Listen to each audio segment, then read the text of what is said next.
الرحمن خفیفتان علی اللسان ثقیلتان فی المیزان سبحان اللہ وبحمدہ سبحان اللہ العظیم۔ حدیث کے جو الفاظ ہیں یہ بھی بڑے مزیدار ہیں، پڑھنے میں بہت مزہ آتا ہے ان الفاظ۔ نبی صلی اللہ حضرت ابو ہریرہ رضی اللہ عنہ سے روایت ہے، رسول اللہ صلی اللہ علیہ وسلم نے فرمایا، دو کلمات ایسے ہیں حبیبتان الی الرحمن، جو رحمان کو بہت زیادہ محبوب۔ آپ کو پتہ ہے فعیل بمعنی مفعول کثرت سے آتا ہے عربی میں، تو یہاں حبیب بمعنی کیا ہے؟ محبوب، اللہ کو بہت محبوب ہیں۔ خفیفتان علی اللسان، زبان پر بہت ہلکے ہیں۔ ثقیلتان فی المیزان، ترازو میں قیامت کے دن بہت بھاری ہے۔ دیکھو کسی عمل کو کرنے کے لیے موٹیویشن چاہیے نا، ہمیں کوئی عمل ہم کرنا چاہتے ہیں تو ہمیں کہیں سے موٹیویشن ملتی ہے تو ہم اس عمل کو کر لیتے ہیں۔ تو موٹیویشن کے لیے تین چیزیں ہوتی ہیں جس سے آپ کو اس عمل کے کرنے کی ترغیب ملتی ہے۔ ایک چیز یہ ہوتی ہے کہ کوئی شخص آپ کو آ کے کہتا ہے کہ یہ عمل کر لو، اس سے تمہارا محبوب خوش ہو جائے گا، تو ایک دم ہمیں حوصلہ ملتا ہے کہ ہم یہ عمل آپ لوگ کر لیں، کوئی چاہے مشکل عمل ہی کیوں نہ ہو، لیکن بھائی جس سے ہمیں محبت ہے یہ عمل کرنے سے ہمارا محبوب خوش ہو جائے گا، اس سے بڑا حوصلہ ملتا ہے۔ محبوب کو جو کام محبوب ہو اس کو کرنے کا دل چاہتا ہے یا نہیں چاہتا؟ چاہتا ہے۔ بعض دفعہ اس سے انسان کو موٹیویشن ملتی ہے، حوصلہ ملتا ہے، بھائی یہ تمہارے محبوب کو اس سے محبت تو نہیں ہے لیکن اس کے کرنے سے تمہیں فائدے بہت حاصل ہوں گے۔ آپ کوئی کام کرتے ہیں جس پہ آپ کو پیسے بہت مل رہے ہوں، بڑی مشکل جابس آتی ہیں لیکن لوگ اس لیے کر لیتے ہیں کہ اس میں تنخواہ بہت زیادہ ہے، پیسے بہت زیادہ ملیں گے، مشکل جابس بھی کر لیتے ہیں لوگ، اس سے بھی انسان کو موٹیویشن ملتی ہے۔ اور رکاوٹ کیا چیز ہوتی ہے کہ وہ عمل مشکل بہت ہے، تو یہ رکاوٹ بھی اگر دور کر دی جائے تو پھر اس عمل سے کوئی چیز رکاوٹ بنتی ہے؟ یقیناً نہیں بنتی۔ تو نبی صلی اللہ علیہ وسلم نے فرمایا سبحان اللہ وبحمدہ سبحان اللہ العظیم، یہ دو عمل ایسے ہیں کہ ہمارا محبوب اللہ ہے، تو یہ دو کلمات اللہ کو بہت محبوب ہیں، تو مسلمان کے لیے اس کلمے کو زبان سے بار بار دہرانے کے لیے اتنی ترغیب کافی ہے کہ ہمارے محبوب اللہ ہے، اس اللہ کو یہ کلمات بہت زیادہ محبوب ہیں، یہ کافی ہے۔ بہت سے علماء اکابر ایسے گزرے ہیں جنہوں نے کسی عمل کو صرف اس لیے کیا کہ نبی صلی اللہ علیہ وسلم کو یہ پسند تھا، حالانکہ اس میں کوئی الگ سے ثواب نہیں تھا۔ حضرت انس بن مالک رضی اللہ تعالی عنہ، صحیح حدیث، کدو بنا ہوا تھا، کدو کا سالن، انس بن مالک برتن بار بار گھما گھما کے نا اس میں کدو تلاش کر رہے تھے سالن میں۔ ایسا ہوتا ہے نا آج کل سالن میں جیسے بوٹیاں تلاش کی جاتی ہیں، تو حضرت انس بن مالک کیا تلاش کر رہے تھے؟ کدو۔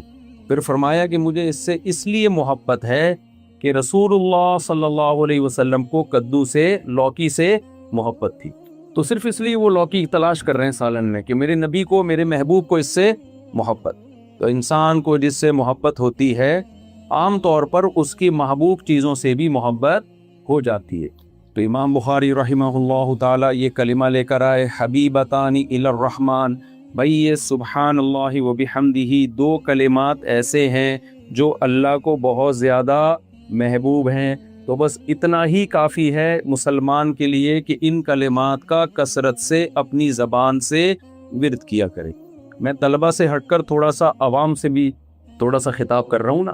آپ کو پتہ ہے آج لوگ جن چڑیل بھوت بھگانے کے لیے پتہ نہیں کتنے کتنے لاکھ دفعہ وظیفے پڑھ رہے ہوتے ہیں۔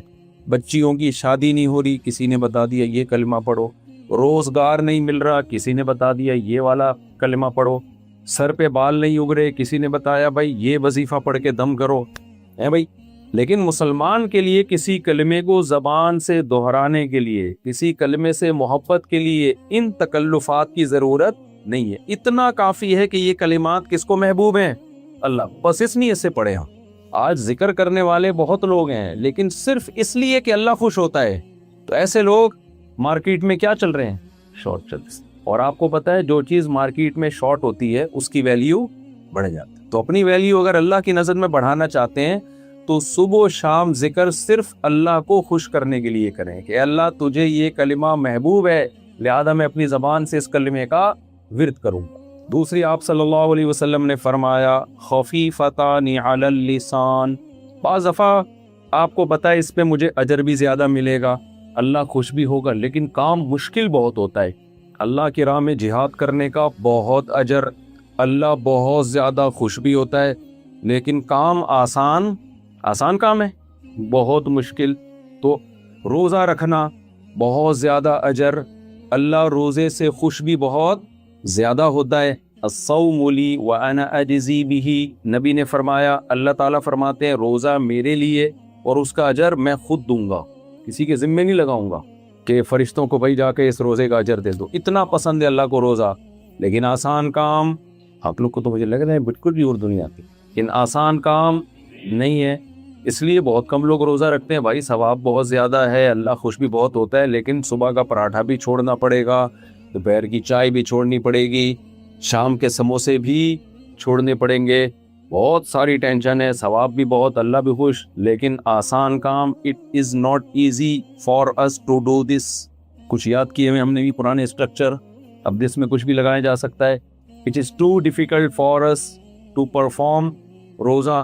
تو اس لیے نبی صلی اللہ علیہ وسلم نے فرمایا بھائی اجر بھی بہت زیادہ، اچھا نماز اللہ کو سب سے زیادہ محبوب، لیکن اللہ نے خود فرما دیا وَإِنَّهَا لَكَبِيرَةٌ إِلَّا عَلَى الْخَاشِعِينَ، یہ بہت مشکل ہے سوائے ان لوگوں پر جو اللہ کا خوف ہے دل کے دلوں میں، لیکن نارملی نماز پابندی سے پڑھنا آسان کام نہیں ہے۔ تو اس لیے نبی صلی اللہ علیہ وسلم نے ترغیب کے لیے فرمایا خفیفتان علی اللسان، کیونکہ یہ کلمات زبان سے ادا کیے جاتے ہیں اور زبان پر بہت ہلکے ہیں، اس لیے بہت زیادہ اللہ کو محبت اور ان کی ادائیگی زبان کے لیے بہت آسان۔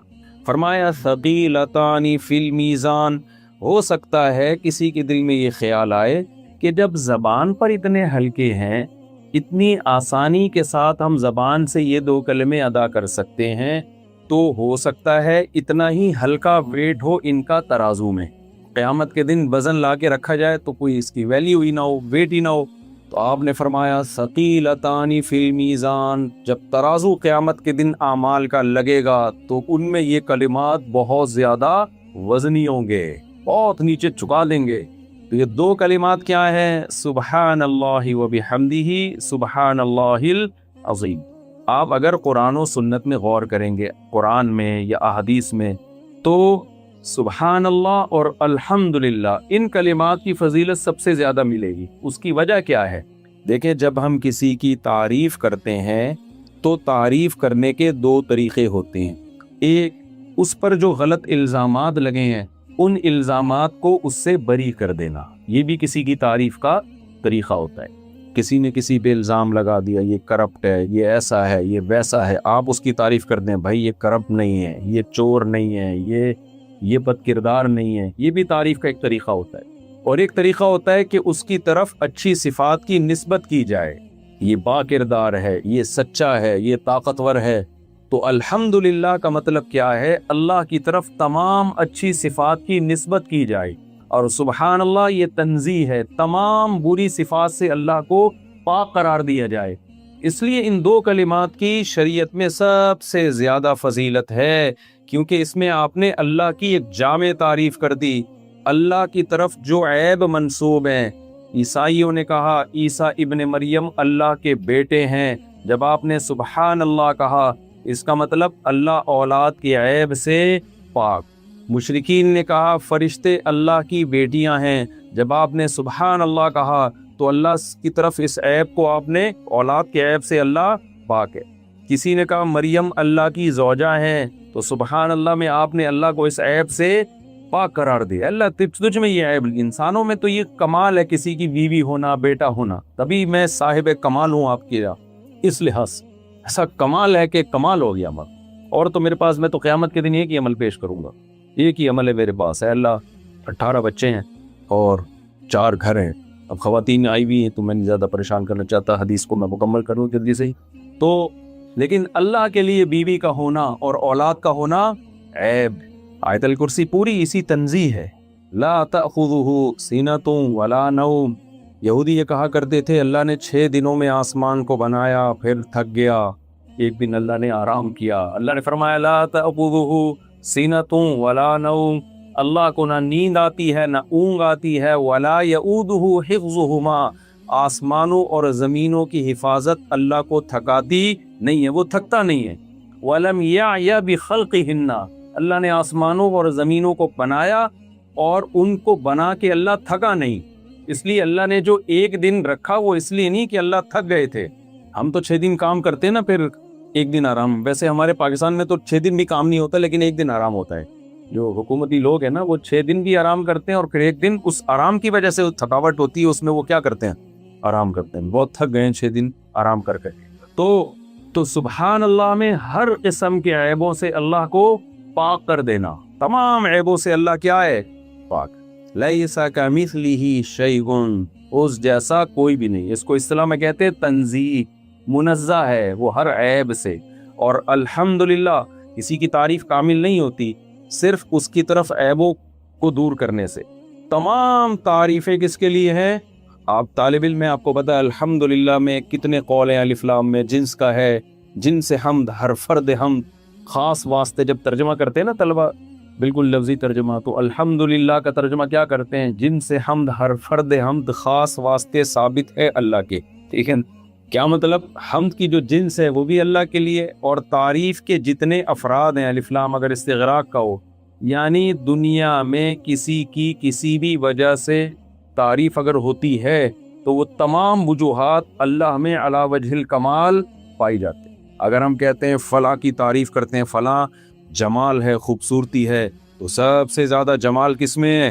اللہ میں۔ اتنا جمال کہ موسیٰ علیہ السلام نے اللہ کا براہ راست کلام سنا۔ بھائی میں زیادہ لمبی تو نہیں میں نے تفصیل شروع کر دی، کوئی ایسا نہ ہو آپ کا پروگرام کا کوئی سیٹ اپ ہی ہوتے تو ممبر پہ کبھی اٹھا دے تو پولیس بلوانی پڑتی ہے اٹھانے کے لیے، تو میں بس جلدی سے سمیٹ رہا ہوں۔ مزہ آ رہا ہے اصل میں مجھے یہ جمال اور موسیٰ علیہ السلام کا واقعہ بیان کرنے میں نا۔ تو جمال اللہ تعالیٰ کا، کہتے ہیں موسیٰ علیہ السلام واحد پیغمبر ہیں جنہوں نے اللہ سے اس زندگی میں دیدار کی خواہش کی ہے، کسی اور پیغمبر نے اللہ سے اس زندگی میں دیدار کی خواہش نہیں کی، یعنی یہاں دنیا میں، آخرت میں تو ہوگا۔ واحد موسیٰ علیہ السلام ہے۔ سوال پیدا ہوتا ہے بھائی کیوں؟ کیا اکیلے موسیٰ کو اللہ سے محبت تھی جو اللہ سے کہہ رہے ربی ارینی کیف تحیی الموتی، اے اللہ تو مجھے اپنا جلوہ دکھا، ربی ارینی انظر الیک، اے اللہ میں تجھے دیکھنا چاہتا ہوں، تو اپنا جلوہ دکھا میں تجھے دیکھوں گا۔ یہ خواہش نہ آدم علیہ السلام نے کی، نہ ابراہیم علیہ السلام نے، نہ نوح علیہ السلام نے، نہ سید الانبیاء محمد صلی اللہ علیہ وسلم نے، کسی پیغمبر نے نہیں۔ اکیلے کس نے کی ہے یہ خواہش؟ موسیٰ علیہ السلام نے۔ بھائی سوال پیدا ہوتا ہے کہ اب باقیوں کو محبت نہیں تھی؟ نہیں بھائی، یہ تو سوال ہی پیدا نہیں ہوتا۔ موسیٰ علیہ السلام نے اس لیے اللہ سے اللہ کے دیدار کی خواہش ظاہر کی ہے کہ موسیٰ علیہ السلام اللہ سے براہ راست ہم کلام ہوا کرتے تھے، اللہ کا کلام براہ راست سنا کرتے تھے، بیچ میں فرشتے کا واسطہ نہیں تھا۔ آپ کو پتہ ہے کسی کا کلام سن کے اس سے محبت پیدا ہوتی ہے، ایک بھڑکتی آگ محبت کی۔ اگر کلام خوبصورت ہو، فون آیا آپ کے پاس، ہیلو کی آواز آئی، مختلف طریقوں کی ہیلو کی آوازیں آتی ہیں، آپ نے بولا السلام علیکم، وہاں سے جواب آیا وعلیکم السلام، بعض جواب ایسے رپلائی ہوتا ہے آپ کہتے ہو ابھی لینڈ کاٹ دو، بات ہی نہیں کرو آپ۔ بعض دفعہ ایسی آواز آتی ہے وعلیکم السلام کی، انسان کہتا ہے بس اب فون کو رکھنا ہی نہیں۔ انسان کی فطرت ہے وہ اچھی آواز کی طرف مائل ہوتا ہے، اور جس کی آواز میں خوبصورتی ہو اس کے دیدار کی طرف بھی مائل ہوتا ہے، پھر وہ آواز سے محبت بڑھتی ہے، عشق بڑھتا ہے۔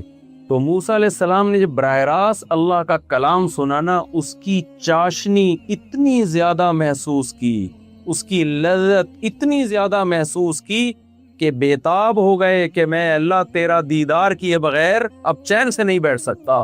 اور اللہ تعالیٰ بھی حضرت موسیٰ کو یہ کہہ سکتے تھے کہ لن ترانی، تو ہرگز مجھے نہیں دیکھ سکتا، یہ اللہ نے کہہ دیا۔ اس کہنے کے بعد حضرت موسیٰ کے لیے مزید کسی دلیل کی ضرورت تھی؟ بولو بھائی، جب اللہ نے کہہ دیا، اللہ نے یہ بھی نہیں کہا لا ترانی کہ تو نہیں دیکھ سکتا، لن ترانی، it isn't possible for you to watch me or to see me۔ اب آپ انگلش میں کون سا صحیح لگے گا وہ آپ خود لگا کے گا۔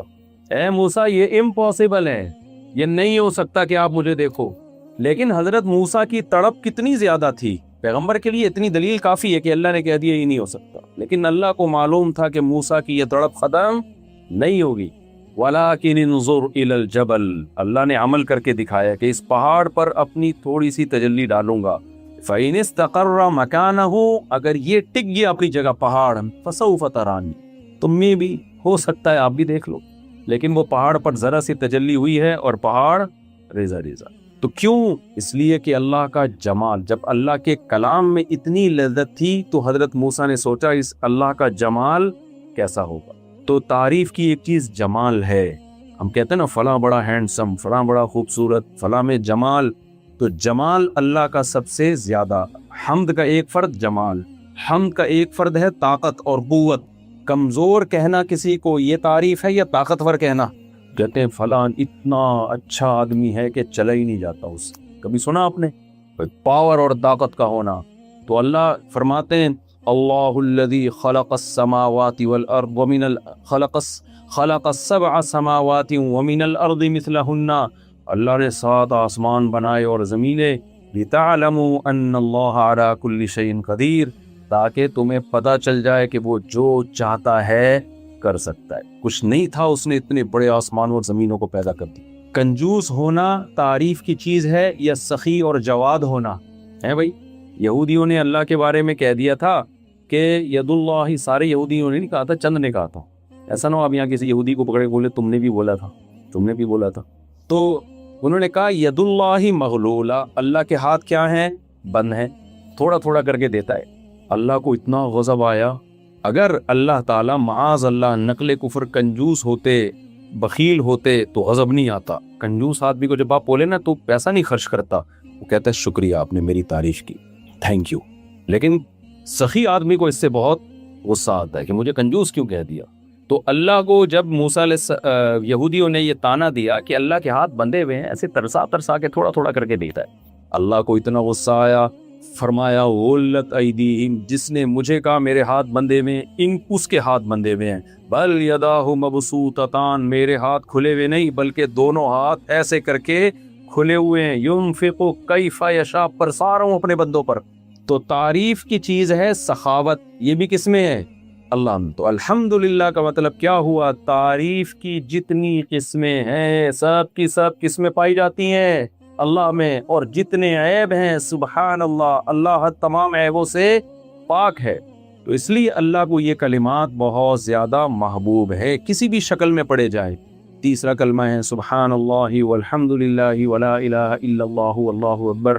تو کسی بھی شکل میں جب اللہ کی تسبیح اور تحمید کریں گے تو یہ کلمات اللہ تعالیٰ کو بہت زیادہ محبوب ہوں گے۔ اللہ تعالیٰ ہمیں سمجھنے کی عمل کی توفیق دے، اور جن طلبہ کا جو بیچ ماشاءاللہ فارغ ہوا ہے، ان کی آج درس حدیث بھی مکمل ہو گیا، اور الحمدللہ ایک نصاب چلا آ رہا ہے صدیوں سے۔ اچھا میں تھوڑا سا اس نصاب کا تعارف کروا دوں جو عام لوگ سن رہے ہوتے ہیں، کہ یہ میں جب مدرسے میں نہیں پڑھتا تھا تو میرا خیال یہ تھا کہ یہ پتنی علماء جو ہوتے ہیں یہ صرف فضائل اعمال پڑھ کے عالم بنتے ہیں یا بہشتی زیور پڑھ کے عالم بنتے ہیں یا کیا ہوتا ہے، مجھے نہیں پتا تھا۔ جب میں آیا ہوں تو مجھے پتا چلا بھائی یہ تو بڑا جاندار شاندار نصاب ہے۔ ہم کہتے ہیں نا جو بہت سارے یوٹیوب پہ اسکالرز آ رہے ہیں، لوگ ان سے مسائل پوچھ رہے ہوتے ہیں، ہم ان سے پوچھتے ہیں کیا یہ باقاعدہ عالم بنے کسی مدرسے میں؟ وہ کہتے ہیں عالم بننا کوئی ضروری نہیں ہے، بہت ضروری ہے۔ کیوں؟ علماء کو جو پڑھایا جاتا ہے، تھوڑا سا میں تعارف کروا دوں کہ علماء جو بننے کے لیے نصاب ہے نا، چند چیزیں ایسی ہیں جو بہت ضروری۔ سب سے پہلے آپ کو بتائیں کہ ہمارا پورا اسلام وہ عربی میں ہے، وہ انگلش یا اردو میں نہیں۔ قرآن، حدیث، پھر آگے جو صحابہ کے اقوال ملتے ہیں اس کی تشریح میں، ائمہ کے اقوال، وہ سب عربی زبان میں۔ تو اس لیے ہمارے دینی مدرسوں میں سب سے پہلے عربی سکھائی جاتی ہے، عربی گرامر میں عبور حاصل کیا جاتا ہے۔ اس عربی کے سیکھے بغیر آپ مذہبی اسکالر نہیں بنتے۔ آج بڑے بڑے مشہور یوٹیوبر جو جن کے بہت فین فالوئنگ ہے، بڑے اسکالرز مشہور ہیں، عالم نہیں ہیں اور ان کو عربی زبان بھی نہیں آتی ہے۔ تو جب آپ کو عربی نہیں آتی، آپ نبی کی بات کو نبی کی زبان میں نہیں سمجھ سکتے، تو اس میں ترجمے میں غلطیاں کر کے کوئی آپ کو گمراہ کر سکتا ہے۔ وہ گمراہ ہوتے ہیں، ضلوا واضلوا، بخاری کی حدیث ہے نا، اللہ علماء کو اٹھا لے گا تو لوگ ایسے لوگوں کو رہبر بنائیں گے جن کے پاس علم نہیں ہوگا، وہ خود بھی گمراہ ہوں گے نبی کی حدیث کے مطابق اور لوگوں کو بھی گمراہ کریں گے۔ دوسری چیز جو ہمارے دینی مدارس میں سکھائی جاتی ہے، یہ درس نظامی ہے، یہ کیا ہے یہ میں بتا رہا ہوں آپ۔ دوسرا جو اس کا حصہ ہے وہ ہے عربی ادب، یعنی عربی زبان کے دو پارٹ ہوتے ہیں، ایک عربی گرامر ہے، ایک عربی ادب ہے۔ تو عربی ادب میں مہارت حاصل کرائی جاتی ہے تاکہ قرآن کو پراپر وے میں، جب تک عربی ادب نہیں آئے گا تو آپ کیسے سمجھیں گے؟ اس میں اس دور کی شاعری بھی پڑھائی جاتی ہے اور جو عربی ادب کی قدیم کتابیں۔ تیسری چیز جو ہمارے دینی مدارس میں پڑھائی جاتی ہے قرآن کے بعد ہے حدیث، نبی صلی اللہ علیہ وسلم کی احادیث، اس میں صحاح ستہ ہے، فضائل کی کتابیں بھی ہیں، مسائل کی کتابیں بھی ہیں۔ فضائل کی کتابوں میں ریاض الصالحین بچوں کو شروع میں پڑھا دی جاتی ہے، مستند کتاب ہے وہ، اور پھر مسائل کی کتابوں میں صحیح بخاری، صحیح مسلم اور سنن ترمذی، سنن ابی داؤد جو حدیث کی مشہور سے کتابیں، سنن ابن ماجہ، اور اس کے علاوہ بھی کتابیں پڑھائی جاتی ہیں۔ شرح معانی الآثار ہے امام طحاوی کی، اور معارف السنن ہے، مشکات ہے، یہ بھی کتابیں، بہت ساری حدیث کی کتابیں پڑھائی جاتی ہیں۔ پھر ان کی پوری تشریح ہوتی ہے، لوگ یہ سمجھتے ہیں بس یہ حدیث ایسی کر کے پڑھ رہے ہوتے ہیں، ان احادیثوں سے فقہاء نے کیا کیا استدلال کیے، کون سی حدیث کس مسئلے کی دلیل ہے، اس کے مخالفت میں کیا دلیل ہے، بہت لمبا چوڑا چیپٹر ہے۔ تیسری چیز جو ہمارے مدارس میں پڑھائی جاتی ہے، اس کے بعد جو ہے نا احادیث کے بعد دوسری ہے، تیسری، پہلی تو میں نے بتایا عربی گرامر پڑھائی جاتی ہے، پھر احادیث، طرح قرآن کی تفسیر پڑھائی جاتی ہے عربی میں۔ آپ لوگ جو عوام لوگ جو قرآن پڑھتے ہیں وہ تو اردو ترجمے پڑھتے ہیں، ہمارے طلبہ جو پڑھتے ہیں وہ کیسے پڑھتے ہیں؟ وہ عربی میں ہی سمجھتے ہیں، وہ اس سے ان میں کانفیڈنس پیدا ہوتا ہے۔ میں نے جب تفسیر پڑھنا شروع کی تو عامہ پارہ، اس میں ہمارے استاذ اس کو گرامر کے لحاظ سے حل کرتے تھے کہ یہ ترجمہ کیسے ہو رہا ہے، تو ہم نے بہت پریکٹس کی ہے اس میں، وہ لیکچر میرے اپلوڈ بھی ہوئے میری یوٹیوب پہ۔ تو ایسا نہیں ہوتا کہ اب آپ ان نئے نئے اسکالرز جو آ رہے ہیں ان سے آپ ایک تھوڑی سی گرامر کے لحاظ سے، ہمارے ایک دفعہ استاذ نے پوچھا ولو مدبرین کا کیا مطلب ہے؟ میں نے کہا کہ ولو مدبرین کا مطلب یہ جو قرآن کہتا ہے نا، ان کو جب آیتیں سنائی جاتی ہیں ولو مدبری، بھائی اس کا مطلب ہے بھاگ جاتے ہیں۔ استاذ نے مجھ سے پوچھا کہ ولو کا معنی ہی پیٹ پھیرنا ہے اور مدبر کا معنی بھی پیٹ پھیرنا، تو یہ تو قرآن میں کیا ہے، عیب ہو گیا نا کہ ولو یہ پیٹ پھیرتے ہیں، مدبرین پیٹ پھیرتے ہیں، تو کیا ہے بھائی؟ یہ جب تک آپ پراپر وے میں نہیں پڑھیں گے، اس کو کہتے ہیں حال مؤکد، اسے کیا کہتے ہیں؟ ادبار جو ہے نا، مدبری حال ہے، ولو کی حالت، کنڈیشن بیان کر رہا ہے صرف تاکید کے لیے۔ اور ایک اور مثال میں آپ کو دیتا ہوں، سبحان الذی اسری بعبدہ لیلا، اسرا کا معنی ہوتا ہے رات کو چلانا ہے بھائی، اللہ کہتے ہیں پاک ہے وہ ذات جو اپنے بندے محمد صلی اللہ علیہ وسلم کو رات کو اس نے چلایا مسجد حرام سے مسجد اقصی جب معراج ہوئی۔ تو سوال پیدا ہوتا ہے اسرا یسری اسران کا معنی تو رات کو چلانا ہے، تو لیلن کا مطلب تو پھر کیا ہوا بھائی؟ لیلن آگے کیوں آ رہا ہے کہ رات کو چلایا؟ تو آپ ان لوگوں سے پوچھیں، ان کو کچھ بھی نہیں پتا، کیسے ترجمہ کریں گے؟ اس کو کہتے ہیں صنعت تجرید، کہ لیلن میں اسرا میں جو رات کا معنی تھا، اسرا سے اس رات کے معنی کو خالی کر دیا اللہ نے۔ اللہ تعالیٰ نے اسرا میں جو رات کا معنی تھا نا، وہ رات نکال دی، خالی چلانے کے معنی میں رکھا، لیلن کو الگ سے لے آئے اللہ تعالیٰ۔ سوال پیدا ہوتا ہے اللہ نے یہ کیوں کیا؟ یہ تو بلیغ کلام ہے نا، جب اسرا سے ہی بھی یہ سمجھ میں آ رہا تھا کہ اللہ رات کو چلا کے لے کے گئے ہیں، تو لیلن کو الگ سے بیان کرنا ایک زائد کام ہو گیا کہ نہیں ہو گیا؟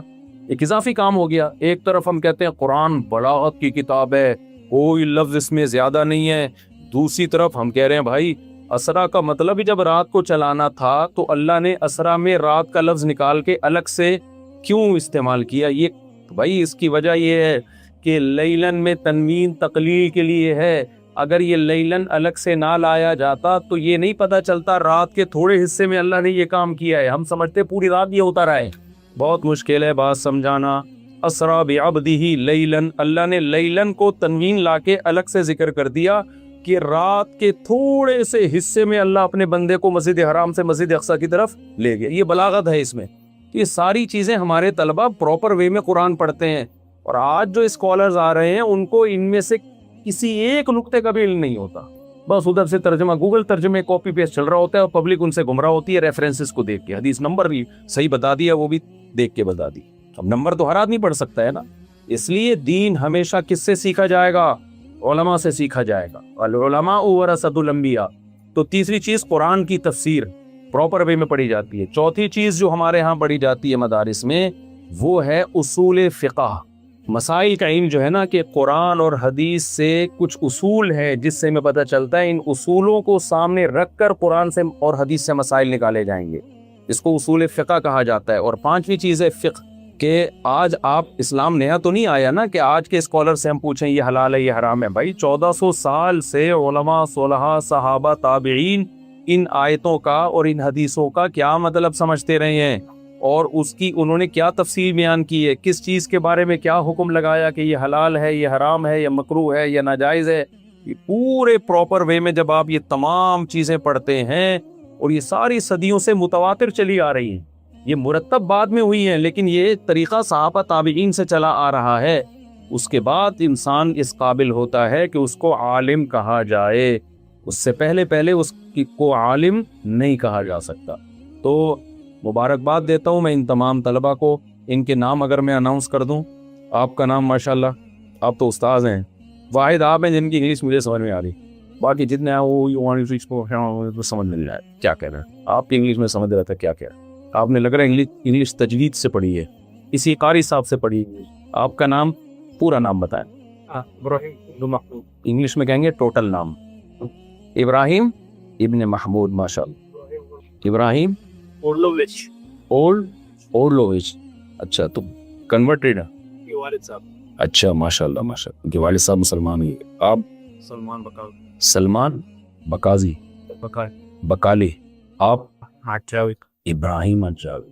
وَإِنَّا مِن فِرَاقِكَ یا ابراہیم لَمَحْزُونُونَ، سب آپ کو کہہ کے جا رہے تھے، کیوں؟ آپ تو ابھی جدا نہیں ہوئے، سب موجود ہیں، اردو میرے خیال نہیں سمجھتے آپ۔ چلے، عبد الرحمن راحت، محمد عبدالحق مکین چودھری، آپ ہمارے لوکل آدمی لگا، نام آیا چوتھی صلح سمجھ لگا۔ آپ زین العابدین، زین عابد، ماشاءاللہ۔ تو آپ سب کو میری طرف سے بہت مبارک ہو، آج اللہ تعالیٰ نے آپ کو عالم بنایا، اللہ تعالیٰ نے انبیاء کے ورثہ کی فہرست میں آپ کو شامل کیا، اور آپ کے جتنے بھی استاذ ہیں اساتذہ ہیں، دل سے دعا ہے کہ آپ لوگ اپنے اساتذہ کے لیے، ٹیچروں کے لیے صدقہ جاریہ بنیں، یہ بہت بڑی سعادت کی بات ہے۔ اور ہمیں یہاں اتنا بڑا خوبصورت مدرسہ دیکھ کے بہت خوشی محسوس ہو رہی ہے، رہائشی طلبہ ہیں یہاں پہ، 100 سے زیادہ طلبہ ہیں یہاں پہ، تو حدیث پڑھ رہے ہیں، قرآن پڑھ رہے ہیں، بہت خوشی کی بات ہے۔ جن لوگوں نے بھی یہ مدرسہ بنایا، جو یہاں کی انتظامیہ ہے، ان کا بھی میں شکریہ ادا کرتا ہوں کہ مجھے انہوں نے یہ سعادت بخشی۔ اللہ تعالیٰ خوشیاں دے، برکتیں دے۔ اور آپ سب سے دیکھو، جو علماء یہاں فارغ ہوئے ہیں، ہم نے اپنے بڑوں سے ایک بات سیکھی ہے کہ نبی صلی اللہ علیہ وسلم نے فرمایا کہ نحن معاشر الانبیاء لا نورث درہما درہما ولا دینارا، کہ انبیاء کی وراثت درہم اور دینار دولت نہیں ہوتی، انبیاء کی وراثت علم ہوتی ہے۔ تو اگر آپ انبیاء کے وارث بننا چاہتے ہیں تو ساری زندگی علم کو آپ توجہ دیں، اور اللہ سے ایک دعا بہت کثرت سے مانگا کریں۔